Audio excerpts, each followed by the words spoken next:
সাবেক মন্ত্রী, একাত্তরের রণাঙ্গনের বীর মুক্তিযোদ্ধা জনাব ডক্টর কর্নেল অলি আহমদ বীর বিক্রম, এনসিপি সহ 11 জনের শীর্ষ নেতৃবৃন্দ, সুধীমণ্ডলী এবং সাংবাদিক বন্ধুগণ,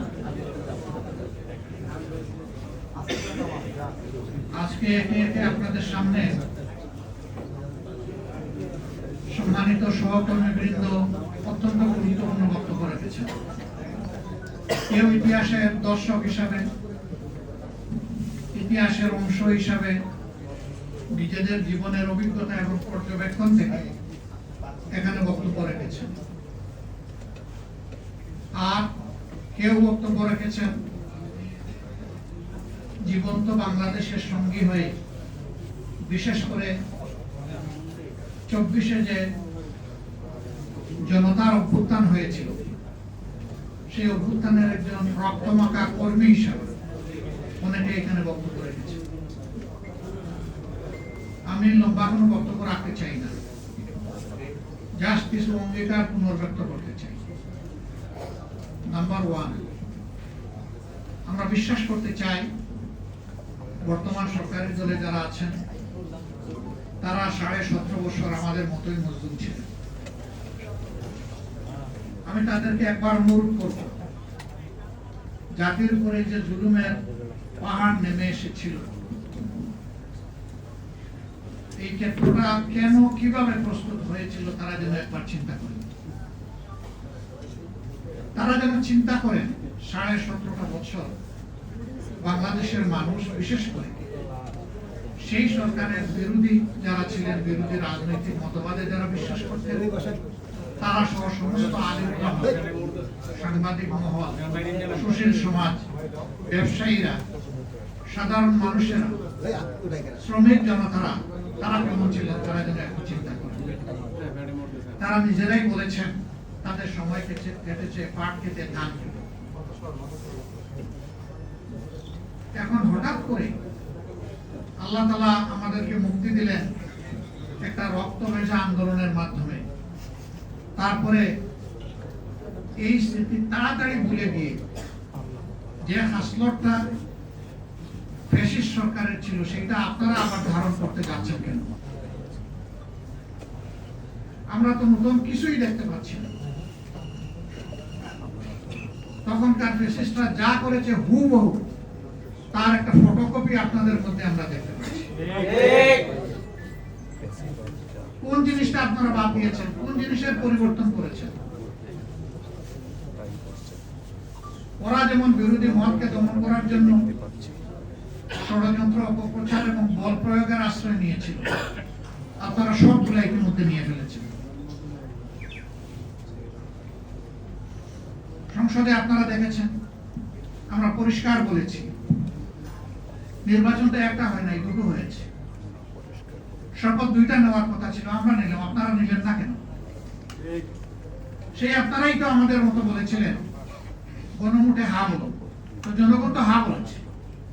70 ভাগ মানুষ হা বলার পরে জনগণের এই অভিপ্রায়কে আপনারা অপমান করছেন কেন?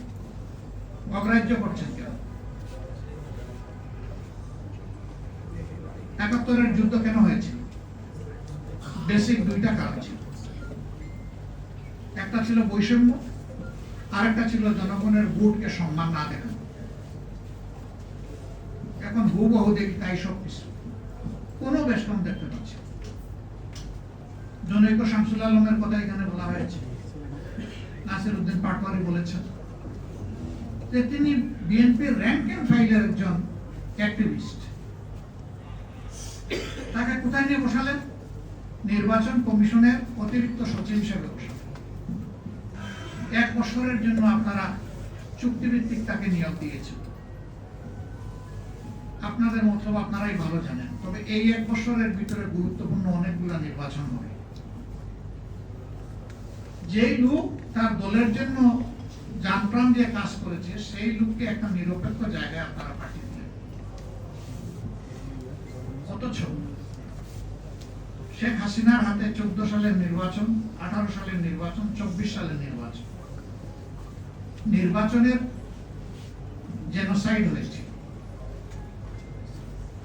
14 নির্বাচনে বলা হয় সেখানে অবুঝ নিরীহ প্রাণীরা গিয়েছিল, মানুষ ভোট দিতে চায়নি।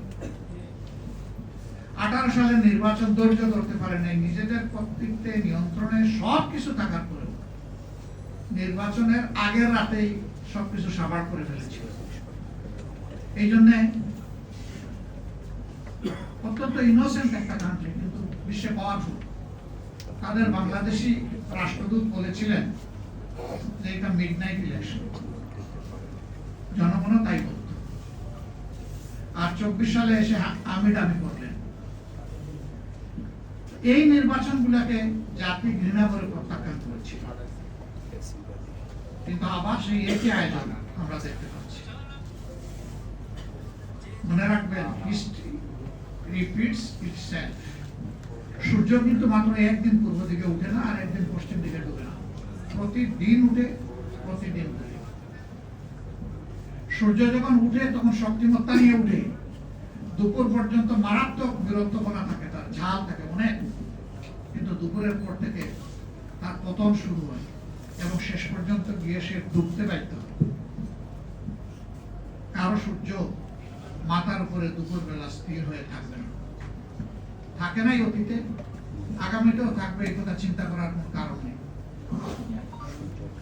তবে হ্যাঁ, যদি কোন সরকার জনগণের অভিপ্রায়কে সম্মান করে চলে, তাহলে সেই সরকার মানুষের মনোজগতে শক্ত আসন বা ভিত্তি করে। আর মানুষের অভিপ্রায়কে যারা অপমান অগ্রাহ্য করে, জনগণ তাদের অন্তর থেকে তাদেরকে ঘৃণা করে প্রত্যাখ্যান করে, এমন ভাবে প্রত্যাখ্যান করে যে শেষ পর্যন্ত এই সৎসাহসটাও থাকে না যে নিজের দেশে আমি থাকি, আমি ফেস করি, দেশ ছেড়ে পালাতে বাধ্য হয়।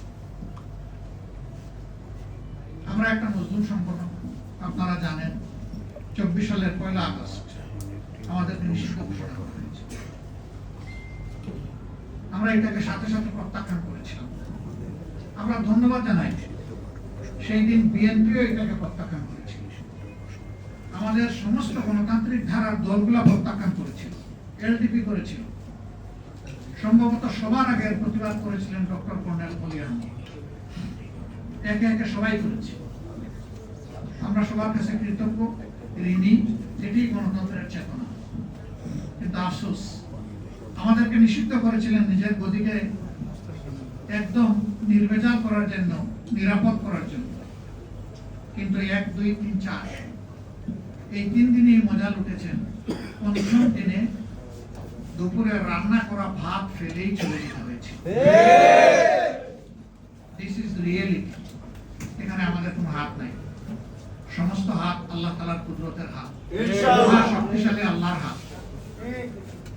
এই আল্লাহর উপর যাদের বিশ্বাস আছে, কোরআনের ওই আয়াতের উপর যাদের বিশ্বাস আছে, তুতিল মুলকা মান তাশা ওয়া তানজিউল মুলকা মিম্মান তাশা, তারা যেন ভুলে না যায় যে সমস্ত শক্তি কর্তৃত্ব মানুষের হাতে নয়, আল্লাহ তাআলার হাতে।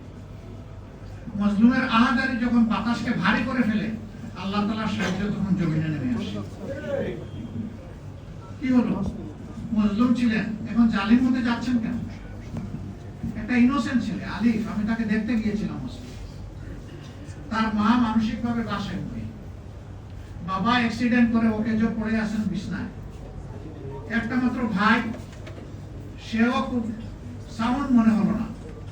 এই ছেলেটা ইন্টারমিডিয়েট পরীক্ষার্থী আগামীতে, সে একাধারে লেখাপড়া করে, টিউশনি করে তার পরিবার চালায়। এই ছেলেটাকে রড দিয়ে পিটিয়ে তার চোখ শেষ করে দিলেন, দুনিয়া দেখার আলোটা নিভাই দিলেন। তো চোখ তো শেষ করেছিল শেষ হাসিনা, আপনারা আবার শুরু করলেন কেন? হ্যাঁ, তারপরে একটু গরম বক্তব্য দেয়, মাঝে মাঝে অনেকের কষ্ট হয়। সে নরম সুরে বলেছে, আমি আর গরম বক্তব্য দিব না, কোনো বক্তব্যই দিব না, শুধু আলিফের চোখটা ফিরিয়ে দেন মাননীয় প্রধানমন্ত্রী। পারবেন? চোখটা ফিরিয়ে দিতে পারবেন?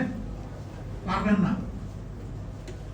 নিরীহ একটা ছেলে, সে কি হাতে অস্ত্র নিয়ে কাউকে মারতে এসেছিল? তার নেতৃবৃন্দকে আঘাত করা হচ্ছে, আক্রমণ করা হয়েছে। তার আবেগ এবং দায়িত্ববোধের জায়গা থেকে তাদেরকে প্রোটেক্ট করার জন্য সে এগিয়ে এসেছিল খালি হাতে, তাকে শেষ করে দিলেন কেন?